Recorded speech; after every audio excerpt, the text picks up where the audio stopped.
안녕하세요. 10월 25일 또 우리들에게 하루가 주어졌습니다. 이 하루 하나님께서 우리를 살려주시고 호흡 주시고 건강 주시는 하루인데 이 하루를 어떻게 살아갈 것인가, 어떠한 씨앗을 뿌리고 또 어떠한 열매를 걷고 또 무엇보다도 어떠한 기도를 할 것인가, 우리가 중요한 문제인 줄로 믿습니다.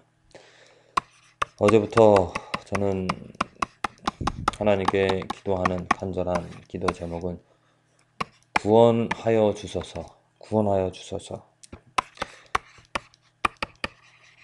Deliver us from sin. 우리들을 구원하여 주실 분은 하나님밖에 없습니다.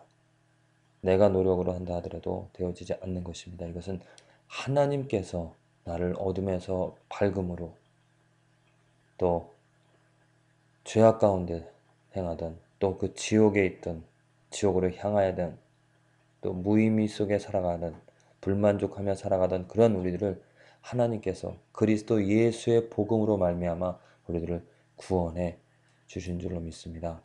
그래서 기도하는 것, 정말 우리 성도님들을 구원하여 주시고 또 많은 우리 주위에 있는 많은 영혼들을 구원하여 주시고, 특별히 또 우리 자녀들 아직 어리지만 그들도 복음을 듣고 그들도 하나님께 구원을 받아야 될 줄로 믿습니다.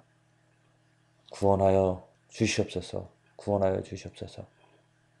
우리가 구원받을 수 있는 것은 하나님의 말씀, 복음이기 때문에 저는 이 구원하여 주시옵소서를 간절히 기도하면서 오직 복음, 예수 그리스도만을 전하고 예수 그리스도께서 행하신 일들, 하나님이 행하신 일들을 여러분들과 함께 나누고 알릴 그러한 일들을 하고자 합니다. 여러분들의 마음도 바램도 구원받기를 바라고 날마다 날마다 삶에서 구원받으며 구원을 경험하며 살아가는 삶이 되어지기를, 이러한 마음, 이러한 간절한 기도 한 가지로 우리들이 하나가 되어진다면 우리 교회가 거룩한 교회, 정말 축복받은 교회, 뭐 건물이 크다고 많은 사람이 모인다고 해서 축복이 아닙니다.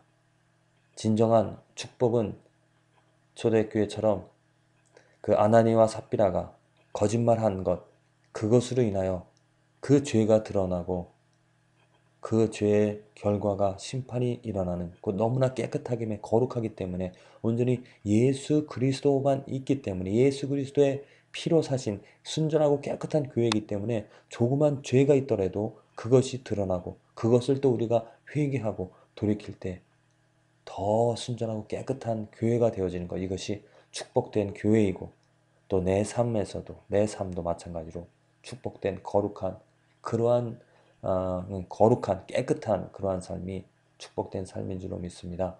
우리가 하나님께서 이렇게 구원해 주시는 삶, 구원해 주시는 교회, 구원해 주시는 가정이 되어지기를 힘쓰고 애쓰고 애쓰면서 기도합니다.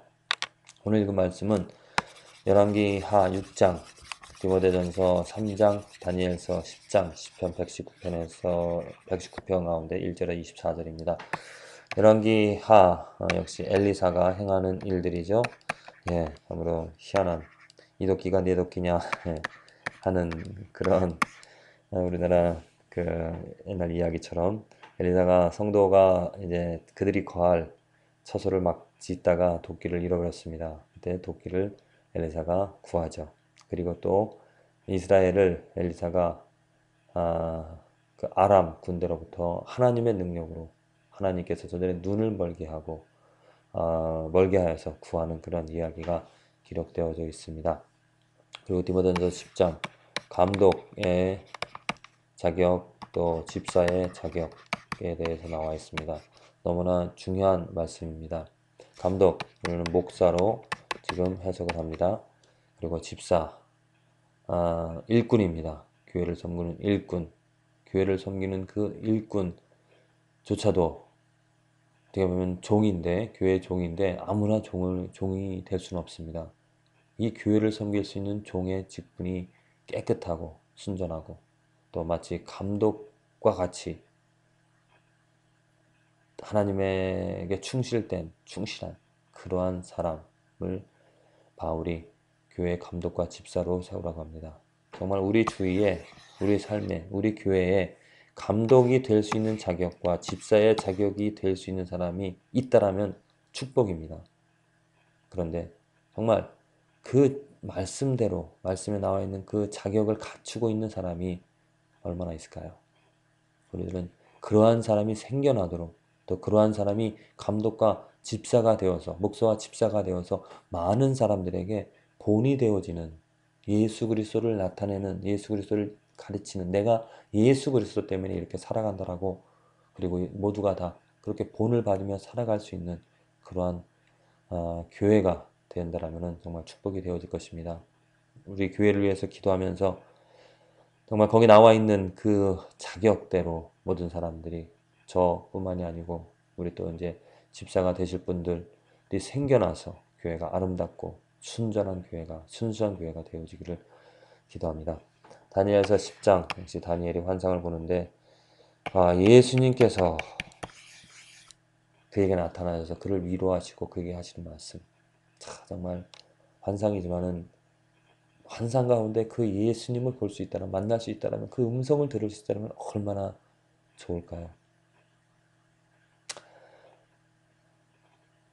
저와 여러분들이 이 삶에서도 그 예수님의 음성을 듣고 예수님과 친밀한 교제를 나눌 수 있으리라 믿습니다. 단 우리들이 정말 조그만 죄 하나라도 회개하고 깨끗한 마음을 갖고 우리들이 말씀을 사모하고 말씀을 가지며 살아간다면 예수님께서 우리에게 찾아오셔서 이 하나님의 말씀을 통하여서도 그 음성을 들리게 하여 주시고 또 삶에서 힘들고 어려워도 예수님만 붙잡고 간다라면 다정한 음성으로 우리를 위로해 주시리라 믿습니다. 시편 119편 1편에서 24절 시편 119편 상당히 긴 말씀입니다. 한마디로 계명 하나님의 말씀을 지켜나가는 그런 말씀인데 특별히 시편 1편 119편 가운데서 1절에서 3절 말씀입니다. 흠잡을 데 없는 올바른 길로 가는 사람들은 복 있는 사람입니다. 여호와의 법에 따라 걷는 자들은 복 있는 사람입니다. 여호와의 법규들을 지키는 자들은 복 있는 사람입니다. 마음을 다해 여호와를 찾는 자들은 복 있는 사람입니다. 그들은 결코 잘못된 일들을 하지 않으며 그들은 주의 길을 따라 걷습니다. 어제 우리 설교 말씀인데 축복과 저주에 관하여서 말씀을 나눴는데 축복받은 사람, 복받은 사람이 누구인지를 분명하게 나타내고 있습니다. 우리들이 정말 복 생각하면은 물질의 복을 많이 생각하죠. 그런데 성경에서는 복받은 사람을 말씀을 가진 사람을 복받은 사람이라고 합니다. 시편 1편에서도 분명히 나와 있듯이 복 있는 사람은 악인의 꾀를 또 오만한 자의 자리에 앉지 않아요. 죄인의 길에 서지 아니하며 오직 여호와의 율법을 즐거워한다 했습니다. 그래서 그 율법을 주야로 묵상하는 자로다. 그것이 복 있는 사람입니다. 여기도 보십시오. 복 있는 사람이 어떠한 사람입니까? 계속 복 있는 사람의 정의를 얘기하는데 한마디로 무엇입니까? 흠잡을 데 없는 전혀 블레임 할 수 없는 아주 깨끗한 그러한 사람 그러한 그 길로 그것을 이룰 수 있는 길로 가는 사람들 곧 흠잡을 데 없는 올바른 길로 가려면은 말씀이 있어야 되는 거죠. 말씀을 지켜나가는 거 말씀을 알아야 되는 것입니다. 여호와의 법 무엇입니까? 율법 말씀 율법이죠. 법규 계명입니다. 힘을 다해 여호와를 찾는 자들 하나님은 우리에게 말씀을 주셨죠. 그래서 말씀을 통해서 하나님을 알 수 있습니다. 그래서 하나님을 알고자 하는 욕망, 욕구를 갖는 사람들 이러한 사람들이 바로 복 있는 사람들이죠. 그런 일들을 할 때 이 복 있는 사람이 되어진 그런 삶은 잘못된 일들을 하지 않습니다. 곧 죄를 짓지 않게 되어집니다. 그리고 주의 길을 따라 걷습니다. 십자가를 지고 예수님의 길을 따라가는 것이죠. 그래서 이스라엘 사람들은 자신들이 복 있는 사람이라는 복받은 사람, 복받은 민족이라는 것을 알아서 그 삶에서 항상 여호와의 율법을 묵상하고 간직하며 그 율법을 그 이마에다가 또 손목에다가 또 문지방에다 항상 적으며 율법을 암송하며 그들은 살아왔습니다. 물론 그들이 행위로 또 그들이 열심으로 그들을 다 온전히 이루어 가고자 했지만은 그것이 율법의 완성이 예수 그리스도에게서 이루어진 것, 그것을 그들은 인정하지를 않았습니다. 근데 우리들은 이 복 있는 사람이 되어진다는 것은 누가 복 있는 사람이 되어지는가? 누가 말씀과 율법과 계명을 온전히 다 이해하고 또 지키면서 살아갈 수가 있겠는가? 그것은 예수 안에 거하는 사람이 할 수가 있는 일입니다. 예수님의 말씀을, 율법의 말씀만을 지키는 것은 기본입니다. 예수님께서 율법을 더 강화시켰기 때문에, 온전히 완성시켰기 때문에 예수님의 말씀을 지키는 것이 온전한 흠잡을 데 없이 살아갈 수 없는, 흠잡을 데 없는 길로 갈 수 있는 일이죠. 예수님이 간음하는 자, 모세의 계명, 하나님의 계명에는 간음하는 자마다 죄라고 했습니다. 죄인이라고 했습니다. 육체적으로 간음하는 자. 그런데 예수님 뭐라고 그랬습니까? 마음에 음욕을 품는 자마다 죄인이라고 했습니다. 그래서 우리들이 그냥 육체적으로 나 간음하지 않았다고 해서 난 죄인 아니다. 그렇게 말할 것이 아니라 내가 틈없이 남자로서 여자를 보면서 어떤 이상한 음욕, 그런 생각을 가질 수 있는데 그러한 생각을 갖는 그러한 사람들, 모든 사람들이 다 죄인이 되어질 수밖에 없는 것이죠. 그래서 내 죄를 고백하면서 예수님만이 나의 그 부족한 것을 또 나의 죄들을 구원하여 주시고 씻어 주시고 또 나를 온전히 채워 주실 수 있는 곧 내가 예수를 생각하지 않고 예수를 붙잡지 않고서는 그 음욕하는 것을 음탕한 것들을 물리칠 수가 없습니다. 내 입술에는 항상 거짓이 나오려고 합니다.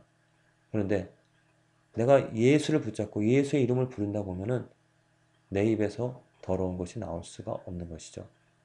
그래서 예수 안에 거하고자 하는 사람, 그 사람이 바로 복 있는 사람이고 예수에 거하며 살아가는 사람이 복된 삶인 줄로 믿습니다. 마음을 다해 여호와를 찾는 자, 알고자 하는 욕구, 무엇을 알고자 하는 욕구입니까? 예수님을 알고자 하는 십자가를, 하나님을 알고자 하는 욕구가 있는 것이고 그 예수 안에서 살아가며 주의 길을 따라갔습니다. 예수를 쫓아가는 그러한 삶이 참으로 축복된 삶인 줄로 믿습니다. 복 받으셨습니까? 복 받으셨습니까? 여러분들의 삶에 말씀이 있고 여러분의 삶에 예수를 알아가고자 하는 예수 안에 거하고자 하는 강한 욕구가 있습니까? 복 받으셨습니다. 이 받은 복, 그 예수 안에서 항상 누리시면서 예수를 붙잡으심으로 오늘 하루도 마음껏 하나님께서 주신 복들을 누려 가시기를 간절히 기도합니다.